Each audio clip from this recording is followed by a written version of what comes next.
Sahabat Tani, pada video sebelumnya saya sudah membahas kandungan dari pupuk KNO3 merah yaitu nitrogen, kalium, natrium, dan boron.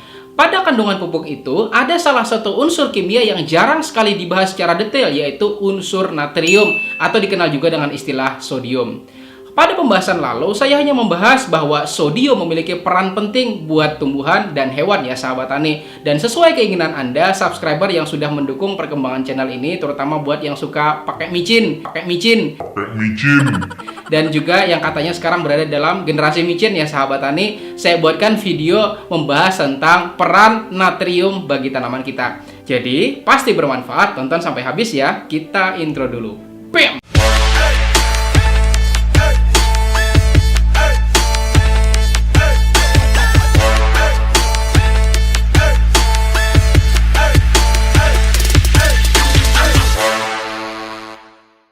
Saya doakan buat sahabat tani yang sudah subscribe channel ini dan klik tombol loncengnya, ilmunya makin berkah, rezekinya tambah banyak lagi. Amin.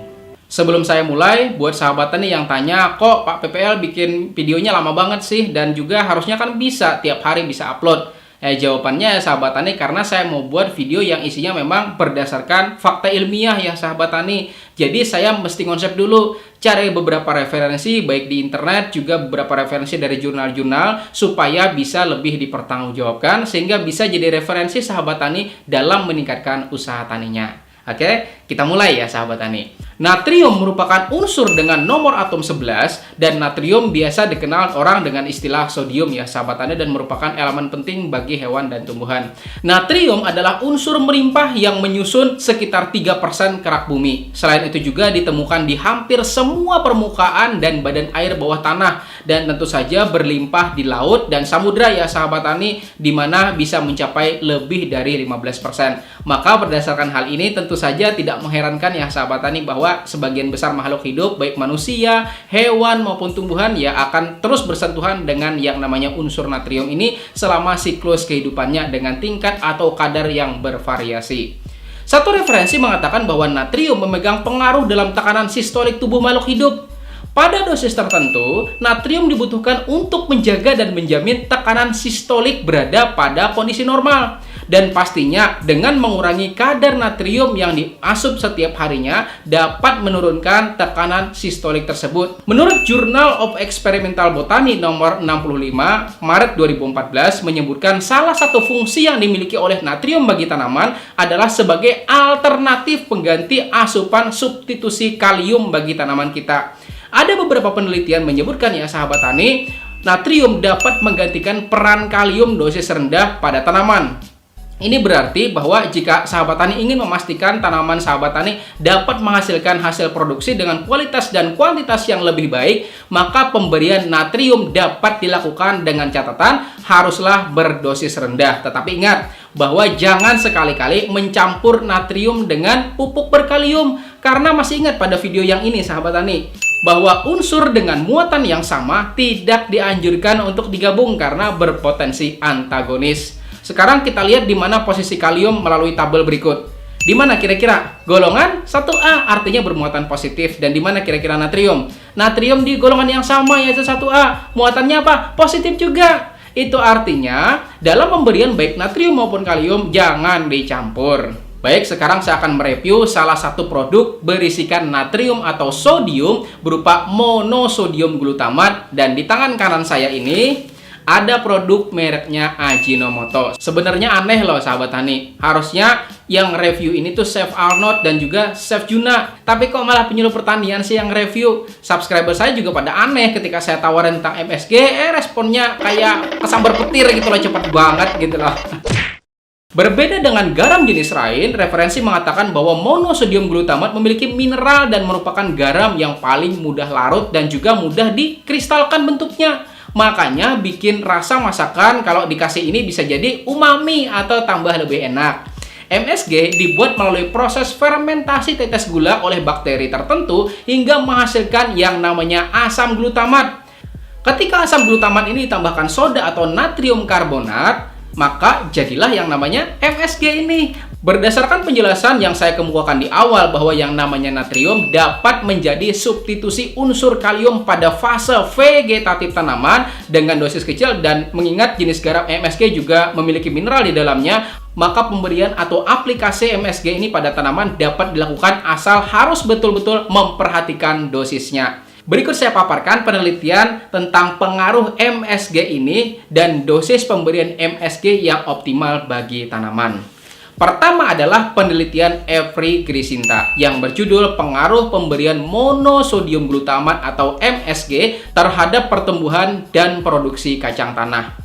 Ternyata ya sahabat tani, pada pemberian dosis 3-6 gram diberikan pada hari ke-21 dan 28 pada kacang tanah dapat meningkatkan kualitas dan produksi tanaman kacang tanah itu sendiri. Tetapi menurut penelitian ini juga dibahas bahwa dengan pemberian dosis tinggi kisaran 9-12 gram per tanaman ternyata dapat mempercepat tanaman berbunga. Nah, ketika saya tanya nih ke sahabat tani, dosis 3-6 gram diberikan pada umur 21 dan 28 hari, mungkin lebih cepetan yang 9-12 gram diberikan pada umur yang sama, yaitu 21-28 hari. Maka logika-logikaan nih sahabat tani, mau pakai yang dosis yang 3-6 kah, mau dosis yang 9-12 kah kira-kira? Jika Anda menjawab, mendingan yang 9-12 gram, Pak. Kan biar tanaman kita cepat berbunga. Apakah kira-kira betul begitu? Kira-kira maka simak apa yang dipaparkan oleh Every Grisinta ini. Tanaman yang terlalu cepat berbunga tidak baik bagi tanaman itu sendiri. Karena tanaman usia masih muda telah dipaksa untuk berbunga. Bayangkan ya sahabat tani, kita aja nih manusia dianjurkan buat para wanita untuk menikah pada usia tertentu. Bukan soal pemerintah membuat peraturan tanpa sebab ya sahabat tani atau tanpa alasan. Bisa jadi karena memang tubuh ibu yang sudah mengandung pada usia tertentu belum siap ya sahabat tani, sehingga bisa saja nantinya berdampak negatif bagi si ibu itu sendiri. Begitu juga dengan tanaman kita. Analisa saya ya sahabat tani, karena MSG dapat berpengaruh pada tekanan sistolik makhluk hidup ketika diberikan dalam jumlah besar atau jumlah kecil tetapi terus-menerus, maka bisa saja tanaman lebih cepat berbuah dan mungkin saja lebat buahnya, tetapi beresiko membuat tanaman kita memiliki umur yang lebih pendek dari seharusnya. Jika sahabat tani ingin membaca jurnal penelitian dari Every Grisinta ini, silakan sahabat tani download jurnalnya di kolom deskripsi di video ini, silakan. Kemudian ya sahabat tani, Anda tahu apa itu obat doping?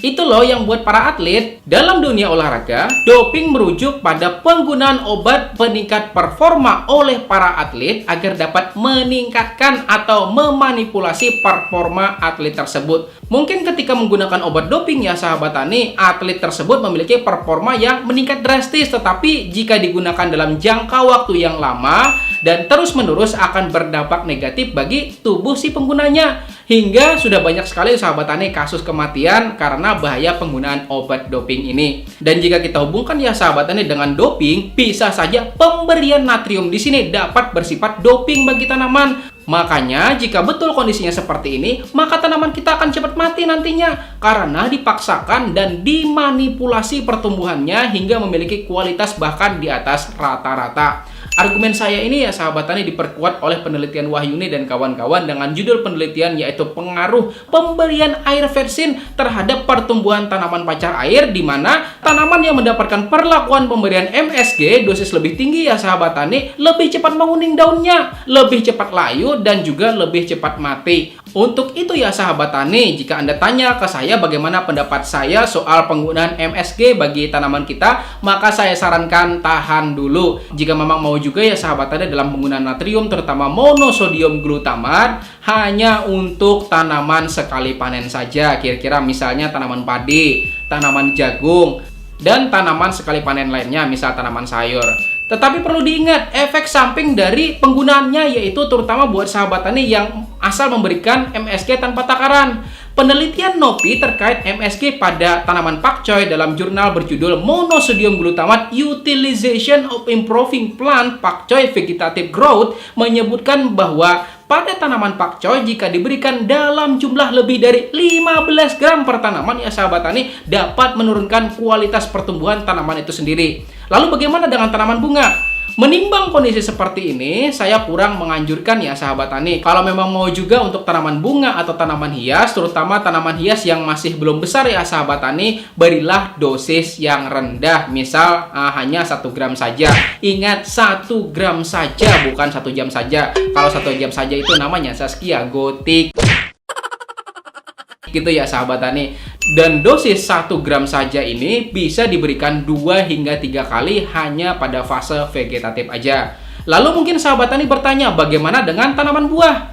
Kalau sahabat tani tanya ini ke saya, maka saya kembalikan lagi ke sahabat tani mau pakai atau enggak. Jika memang mau pakai juga, pakailah dengan dosis rendah saja. Ingat ya sahabat tani, rendah saja. Karena beberapa sumber yang saya baca juga bahwa rata-rata hampir menganjurkan penggunaan dari MSG ini pada dosis rendah saja. Dan penelitian Novi juga bilang begitu ya sahabat tani, menyebutkan bahwa malah dengan menggunakan MSG diberi dengan dosis tinggi justru dapat mengurangi kualitas pertumbuhan tanaman kita atau bahkan membuat tanaman kita lebih cepat matinya. Kemudian penelitian Hair dan kawan-kawan dengan penelitian pemberian MSG pada tanaman kakao, pemberian dengan dosis paling optimal hanya 6 gram ya sahabat tani untuk per tanaman yang ditanam 10 minggu setelah pindah tanam. Artinya masih fase vegetatif ya sahabat tani. Bayangkan untuk tanaman segede kakao aja dosisnya hanya 6 gram aja. Jika kelebihan ya berpotensi bukannya tambah baik, justru tambah nggak baik. Sahabat tani mau apa enggak kira-kira itu terjadi bagi tanamannya?